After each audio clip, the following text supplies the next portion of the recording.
Fala, rapaziada, palestrinos de todo o Brasil e do mundo. Bom, Brunoro, grande dirigente da época da Parmalat e que depois voltou com o Paulo Nobre, contou um pouquinho da situação que estava o Palmeiras quando o Paulo Nobre assumiu. A entrevista foi feita lá no Pode Porco, a gente vai deixar o link aqui embaixo. Desde já, agradecimento ao pessoal aí do podcast. Vamos dar uma olhadinha. Como nasceu o convite do Nobre para você? Essa passagem para mim foi traumática e não traumática, né? Assim, eu como homem de marketing, eu falava assim, eu nunca vou voltar para o Palmeiras porque fica sempre a saudade de ter ele no Palmeiras. O que a gente já viveu. Entendeu? E aí quando eu andava, às vezes, eu morava perto do Ibirapuera ali, eu corria ali e tal, o pessoal passava quando o Palmeiras voltava a ficar um pouco ruim, né? Volta pro Palmeiras, Bruno. Só o que eu via. Passava assim, volta pro Palmeiras, Bruno. Eu falei, se eu voltar um dia, os capazes de parar, sai do Palmeiras. E foi o que aconteceu. Né?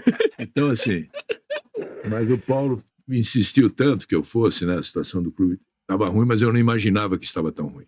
Você já conhecia o Paulo lá da época da Parmalat? Eu conhecia pouco ele, né? Mas houve todo um processo de convencimento para mim. E eu falei, acho que eu posso ajudar o Palmeiras de novo, né? Mas eu não sabia que estava tão ruim. Tá feio o negócio mesmo. Tava muito feio. E eu fui como funcionário do clube. É, isso que mudou, né? Isso que mudou. Você sai como cara da Parmalat e volta como funcionário do Palmeiras. Aí é a pior coisa do mundo. É a pior coisa do mundo. Aí chegamos no Palmeiras. O Palmeiras não tinha dinheiro nem para comprar papel higiênico, né, cara? Entendeu? Não tinha dinheiro para contratar jogadores. Não tinha 16 jogadores no elenco. O Barcos era o grande cara. Eu falei, vamos ter que negociar o Barcos. Para pegar alguns jogadores e pegar uma grana. E numa temporada que era a Série B, né? Essa era Série B. Eu sei que a série... A TV já era menor também. Mas ao mesmo tempo, o lado esportivo você consegue não ser tão...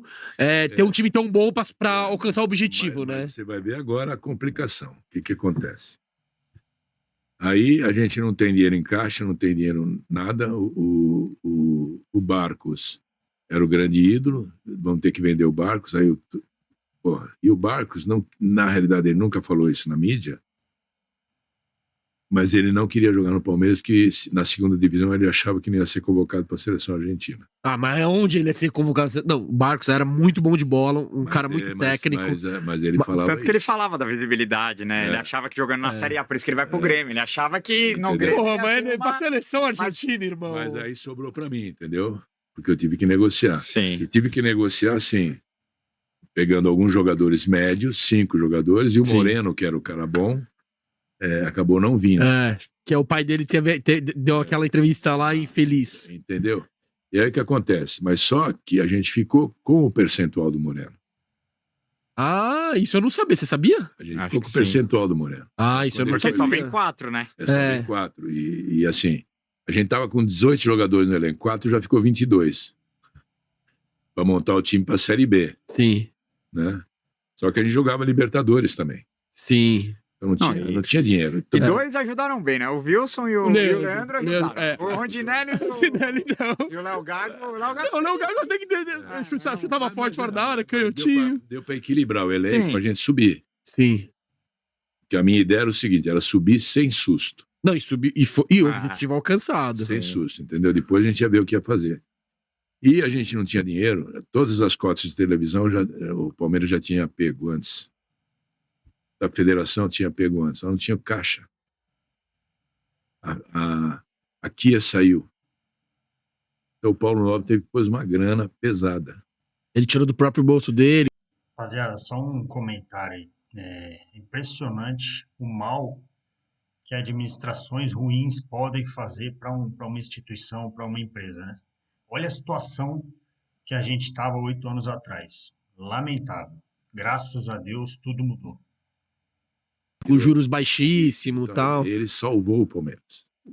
Paulo Nobre, todo mundo ama ele e tal. Agora um cara que tava lá dentro mesmo viu. Botou, acho que foi 170 milhões, não foi mais ou menos? Mais de 100 milhões. Mais de 100 milhões, assim, ó, do bolso dele. Pra poder garantir 2 anos o Palmeiras. Pra rodar o fluxo de caixa ser saudável em ali. 2015, a gente ia ter todas as receitas de volta. Televisão, federal. Estádio, né? O Allianz Parque. O Allianz Parque também, tudo. Por sorte, foi um timing absurdo. A gente subiu sem susto e quase caiu com puta susto. Isso aqui, pô, nem me fala. Por quê? Porque não tinha grana. Entendi. Um time médio. Entendi. Entendeu? Time médio. E aí o que acontece? Quem que era a vítima nesse negócio? Eu, né?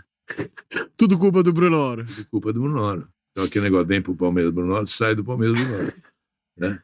E, porra, o time não tinha condição de fazer melhor. Entendeu? E quando vendo o Barcos, então, quiseram me matar. Nossa. Só que 3 anos depois, o Palmeiras recebe uma grana dos 30% que ele foi vendido. É que ele foi pra China, ou não, pra Ucrânia, não foi? Foi pro Shakhtar, eu acho. O Palmeiras recebeu, entendeu? Sim. Então ninguém lembra disso. Então eu me dispus com o conselheiro, me dispus com um monte de gente, entendeu? Porque lá dentro tem um pessoal que joga contra também, né? Não, e você volta, o momento político do clube ali era totalmente outro. Por exemplo, a gente proibiu a entrada de conselheiro no CT. Isso o Paulo Nobre também queria, mas quem sobrou? Eu. Eu que proibi. Entendeu? Aí, produtos licenciados, tinham muito que eram de conselheiros. Eu cortei. Que não dava grana pro Palmeiras. Sim. Categoria de base, eu botei o Damiani lá para começar a recuperar a categoria de base. Aí, ó, legado. Isso é pesado. E o Paulo Nobre, ele sempre bate essa tecla. Aí, pô, botei um cara para a categoria de base. Pra você ter uma ideia, 90% dos jogadores era 70% do Palmeiras, do empresário, e 30% do Palmeiras. Enfim, pessoal, Palmeiras era uma verdadeira zona, para falar o português bem claro. Graças a Deus e ao Paulo Nobre, a gente pôde se recuperar e hoje vive essa fase maravilhosa aí que eu acredito que vai demorar muito para passar. Continuação dessa administração profissional ainda vai trazer muitos títulos ao nosso palestra. Um abraço, avante palestra!